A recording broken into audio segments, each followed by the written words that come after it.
Hi again, class. Today we're going to cover chapter 20, which is yeast breads. So yeast breads preparation. Yeast breads are breads that are leavened by yeast and the carbon dioxide gas that is produced through the process of fermentation. So this is different than quick breads. We talked about both of these briefly in chapter 17, I believe. No, 16.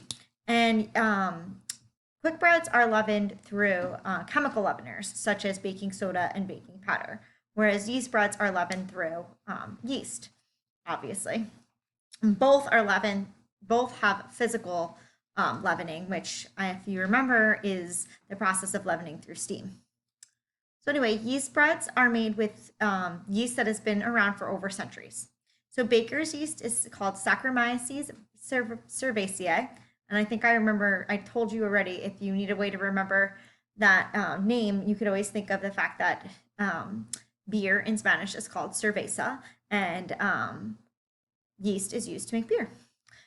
So anyway, this Saccharomyces cerevisiae, or baker's yeast, is a one-celled fungus that multiplies rapidly at the right temperature, specifically a warm temperature, in the presence of a small amount of sugar and moisture. So when I say sugar, I don't mean necessarily granulated sugar. Sugar can also be the carbohydrates that are in flour.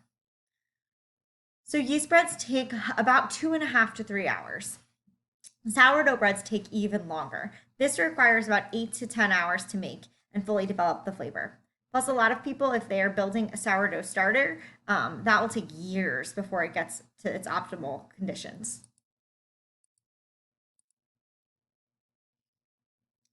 So the process in which to make yeast breads is you're going to mix your ingredients until a dense, slightly sticky, pliable dough forms. Then you knead the dough until smooth and elastic. And then it's allowed to ferment and rise until it doubles in volume. And then it's cooked through baking, steaming, or frying. The fundamental ingredients in yeast bread are going to be flour. Flours other than wheat have reduced gluten forming ability, so typically wheat flour is what's used, or some wheat flour is added. But you can make gluten-free breads, obviously. They just don't have that same structure that a wheat flour will have due to the lack of protein content. Liquid is also in yeast breads, sometimes sugar, salt, and yeast.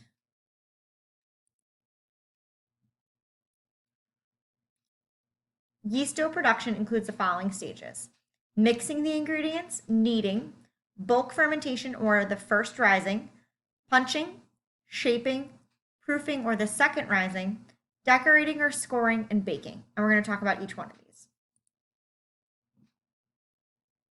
There are two types of yeast doughs. You have your lean doughs. These are going to be what you use to make hard rolls, French and Italian breads, baguettes. These have just the very basic ingredients: flour, salt, yeast, and water. And then there's also enriched doughs, and these are going to be doughs that are used to make breads like challah bread or brioche and coffee cakes. Usually enriched doughs are doughs that have like a more yellowy color to them. And they have all the above ingredients, but also they'll have maybe some sugar, some fat, milk, or eggs, or all of them. There can also be food additives in baked products, and these help to protect against mold, act as emulsifiers, improve mouthfeel and volume, and improve texture. And you can look at table 20-2 for a list of all these additives. There's a lot of different things that can be added to bread.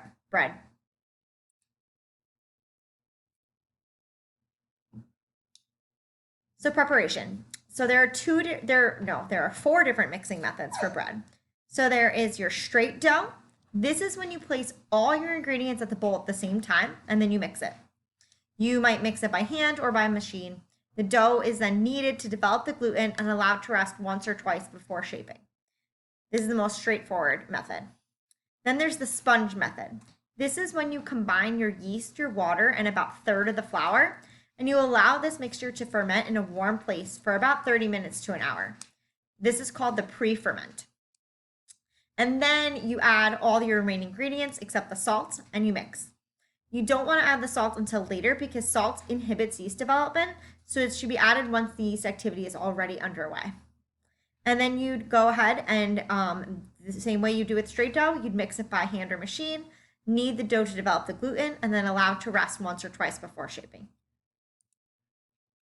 So then there's batter method. This is the simplest actually, because it requires no kneading, but it's used in commercial bakeries typically. This is when you combine all of your ingredients, you beat them with a hand or electric blender, and then you mix until the dough is no longer sticks to the sides. So this doesn't require you to knead by hand at all. The machine is actually kneading for you. And then there's rapid. This is what's done in bread machines.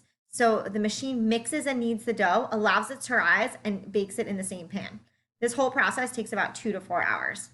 So it really eliminates a person having to manipulate the dough on their own.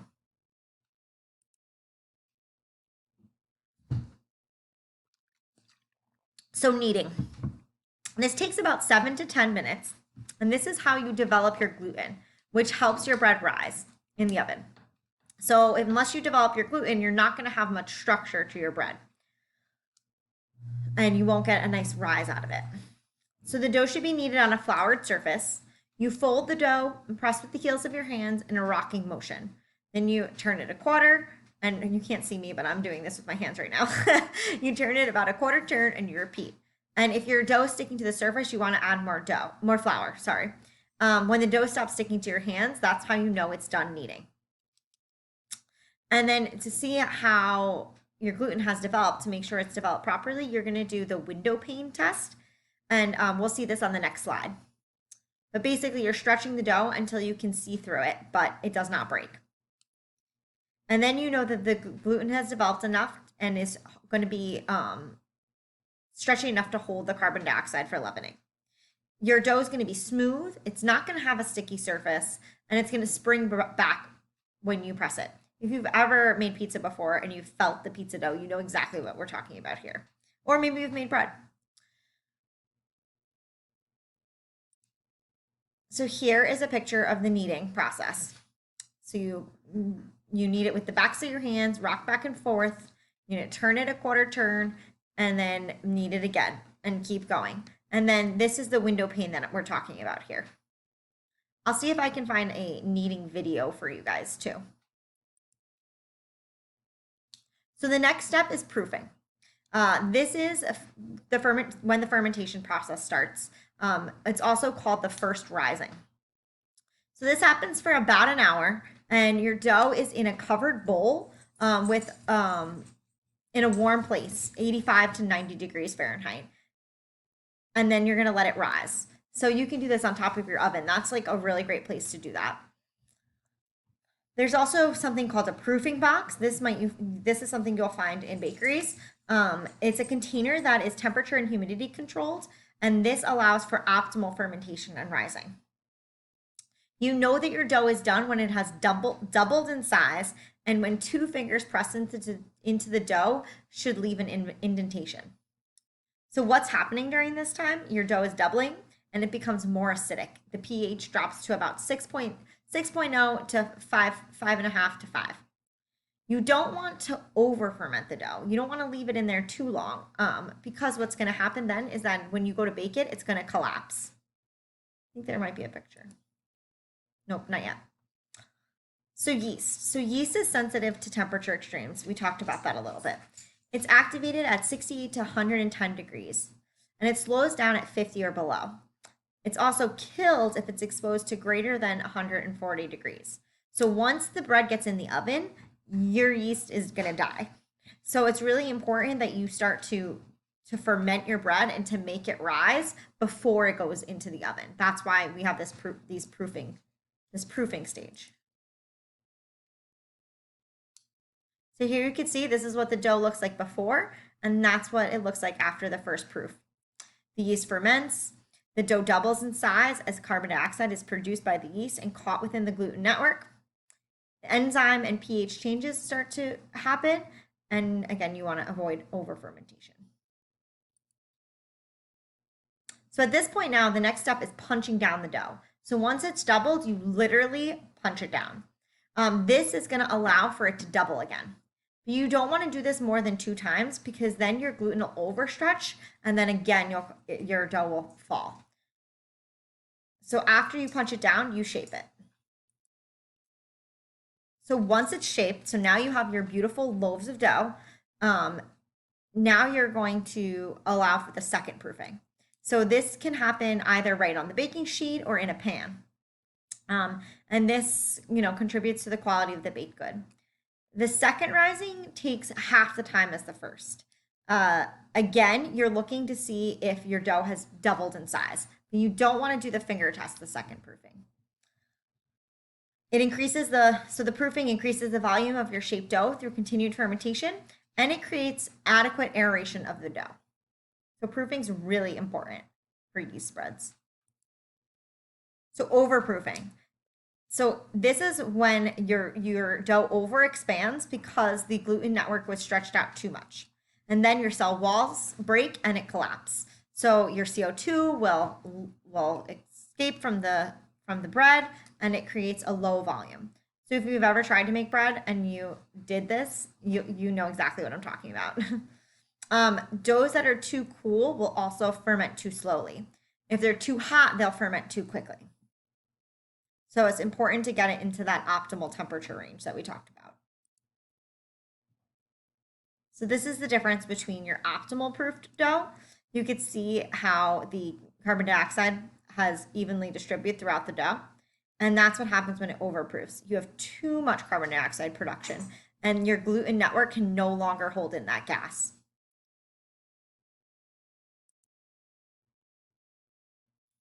So before baking, there are 2 more steps, maybe. Decorating. So this can be done by brushing the dough with a beaten egg and sprinkling with whatever you want to put on the outside. And you can also use milk. Milk provides a golden brown color due to the caramelization that occurs. You guys remember the Maillard reaction? I'm sure you're sick of hearing me say that. And then scoring. So this is when you use a sharp knife. It's called a lame. I think I might be saying that wrong. It's been a long time since I've had to use one. I don't own one. I just use a regular knife. And then you slash the dough about 1/4 to 1/2 inch deep. And this allows your dough to expand and a nice crust to form. I'm sure you guys have seen dough breads that have scores on the top. So then you bake your bread. It usually takes about 45 minutes. You are going to heat your oven for 400 to 500 degrees for the first 10 to 15 minutes. And then you're going to reduce your oven temperature to about 350 degrees for the remaining 30 minutes. This allows for a nice crust on the outside, but still for your inside to cook. The initial hot temperature contributes to your oven spring, which is a quick expansion of the dough due to the expanding gas, because then remember, after that, your yeast has died.